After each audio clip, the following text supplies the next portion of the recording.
नमस्कार दोस्तों, मैं हूं अंश और इस वीडियो में बात करेंगे हम CIA ट्रायड के बारे में, जो बहुत एक पॉपुलर टर्म है। यहाँ पर CIA के बारे में जानते हैं कि ये क्या है। तो एक ट्रायंगल देख रहे हो आप, ट्रायंगल के बीच में इंफॉर्मेशन सिक्योरिटी है। तो इसका मतलब ये है कि इंफॉर्मेशन सिक्योरिटी रिवॉल्व करती है तीन चीज़ों के अराउंड। मेनली तीन चीज़ें हैं, बाकी तो काफ़ी चीज़ें हैं, लेकिन जो मेन प्रिंसिपल्स है ना, तीन ऑब्जेक्टिव्स है हमारे पास इंफॉर्मेशन सिक्योरिटी में। और तीन चीज़ें इंपॉर्टेंट हैं यहाँ पे, जो हम पढ़ चुके हैं पहले भी: कॉन्फिडेंशियलिटी, इंटीग्रिटी और अवेलेबिलिटी। तो ये तीनों चीज़ अगर मतलब इन्वॉल्व हो रही है, अगर सेटिस्फाई हो रही है, अगर फुलफिल हो रही है, तो हम लोग बोल सकते हैं कि हम लोग हाँ इन्फोसेक सही से चला रहे हैं और काम कर रहे हैं। तो ये काम करती है। इन तीनों की चीज़ों के बारे में एक जान लेते हैं एक बार फिर से। तो सबसे पहले जो चीज़ थी कॉन्फिडेंशियलिटी, यहाँ पर मैंने बोला था कि प्राइवेसी और कॉन्फिडेंशियलिटी में डिफरेंस होता है, और वो डिफरेंस आपको शायद समझ में आ गया होगा। तो ये काफ़ी बड़ा टर्म है प्राइवेसी से, और यहाँ पर ये बोला जाता है कि गलत लोगों के पास नहीं पहुँचने चाहिए डेटा, और इसके साथ साथ सही इंसानों के पास तो पहुँचनी चाहिए। मतलब गलत नहीं है तो वो तो छोड़ो, उनके पास नहीं आनी चाहिए, लेकिन जो सही है, जिनको मिलनी चाहिए, उनको मिलनी भी चाहिए। ठीक है। अब यहाँ पर कॉन्फिडेंशियलिटी के हम लोग करते क्या क्या है उसके लिए।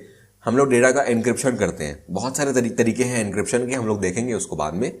उसके बाद ऑथेंटिकेशन करते हैं, मतलब हम जो डेटा हमको मिल रही है वो सही जगह से मिल रही है कि नहीं, वो हमको पता करना पड़ेगा ना, या जो हम लोग भेज रहे हैं वो सही सही इंसान को भेज रहे हैं कि नहीं। उसके लिए हमको ऑथेंटिकेशन की जरूरत पड़ती है। यहाँ पर हम लोग टू फैक्टर, मल्टी फैक्टर, बहुत सारे ऑथेंटिकेशन यूज करते हैं। टू फैक्टर का मतलब है कि हम लोग दो तरीके से ऑथेंटिकेट करेंगे, मतलब वो ज़्यादा स्ट्रॉन्गर होता है। एक हो गया पासवर्ड और दूसरा हो गया OTP, जो मोबाइल में या फ़ोन में या मतलब ईमेल में आएगा। मल्टी फैक्टर और बहुत ज़्यादा होता है, मतलब दो तीन तरीके होते हैं, फिर उसमें पासवर्ड, फिंगरप्रिंट वगैरह भी लगता है। तो वो काफ़ी सारी चीज़ें हैं, हम लोग कर सकते हैं। हम लोग ये बोल रहे हैं कि कॉन्फिडेंशियलिटी बहुत सेंसिटिव है, मतलब कि थोड़ा सा भी अगर गलती हुआ इसमें, एन्क्रिप्शन में कुछ फ्लॉ निकल गया या ऑथेंटिकेशन ठीक से नहीं हो पाया, कोई आदमी आ गया, उसने बता दिया कि मैं सही सेंडर हूँ, अगर वो किस तरीके से बता देता है तो उस केस में ये तो पूरा फ्लॉप हो जाएगा। तो फिजिकल तरीके से हम लोग डेटा को कैसे सिक्योर रख सकते हैं वो हम लोग इसमें बताते हैं। ठीक है। अब दूसरा वाला है इंटीग्रिटी। इसके बारे में भी हम लोग बात की है हमने।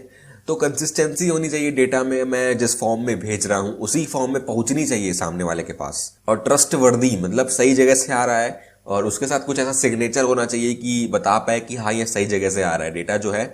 मैसेज का इंटीग्रिटी, मैसेज का ऑथेंटिकेशन, ये सब इंटीग्रिटी में ही आता है। ठीक है। और एक्यूरेट होनी चाहिए, मतलब जो चीज़ भेज रहा हूँ उतनी पहुंचनी चाहिए, उससे ज़्यादा नहीं या उससे कम नहीं, या कुछ चेंज नहीं होना चाहिए।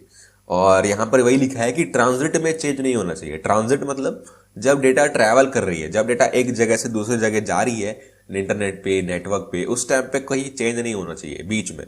और इसको इम्प्लीमेंट करना सबसे ज़्यादा कॉम्प्लेक्स है, क्योंकि बहुत सारे तरीके हैं और ह्यूमन एरर्स बहुत होते हैं यहाँ पे।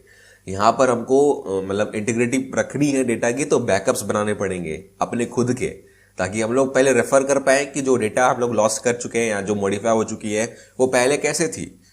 तो चेक पॉइंट्स वगैरह लगाने पड़ते हैं हमको बैकअप्स के लिए भी, कि कब कब हमने सेव किए, क्या क्या चेंजेस करके सेव किए हैं। तरीके हैं कि हम लोग यहाँ पर चेकसम्स बनाते हैं, हम लोग हैशेस बनाते हैं, उसके बारे में बाद में बात करेंगे हम लोग। और एक्सेस कंट्रोल, मतलब हम लोग को डेटा को किस किस को एक्सेस करवाना है वो भी हम लोग यहाँ पर करते हैं। और तीसरी चीज़ है अवेलेबिलिटी। मैंने बताया था कि डेटा अवेलेबल होनी चाहिए जब चाहिए। इसके लिए हम लोग क्या करते हैं, हम लोग सॉफ्टवेयर और हार्डवेयर को अपडेट करते हैं। अपडेट करना ज़रूरी इसलिए है क्योंकि पहले वर्जन्स में बहुत सारी कमियां निकल सकती हैं, बग्स निकल सकते हैं, जिससे सिस्टम हैक हो सकता है। तो हमेशा अपडेटेड रहना बहुत ज़रूरी है। ये उतना ही ज़रूरी है जितना हमको इन्फॉर्मेशन सिक्योरिटी, जितना हमको प्राइवेसी इंपॉर्टेंट है, उतना ही अपडेशन भी इंपॉर्टेंट है। तो डेटा को जब इंस्टेंटली अवेलेबल कराना है तो उस केस में हमको कैपेसिटी बढ़ानी पड़ेगी, क्योंकि जिस स्पीड से सेंटर भेज रहे हैं उस स्पीड से हमको रिसीव भी करना है। और अगर मान लो कि कोई और ट्रैफिक बहुत ज़्यादा बढ़ गई है, उस केस में अगर कोई तीसरा भेजेगा और वो हमको मिलना है, तो वो ट्रैफिक भी बैलेंस होनी चाहिए ना कहीं। तो ट्रैफिक हमारे पास आए तो हम सबको हैंडल कर पाए, उस हिसाब से हमारा सिस्टम होना चाहिए, सारी ट्रैफिक हैंडल कर पाए। और बैंडविड्थ का मतलब वही होता है कि एक टाइम पे कितनी डेटा आ रही है। MBPS, GBPS, ये बैंडविड्थ के मेजर्स हैं, यूनिट्स हैं। MBPS, GBPS, ये सब बैंडविड्थ के मेजर्स हैं।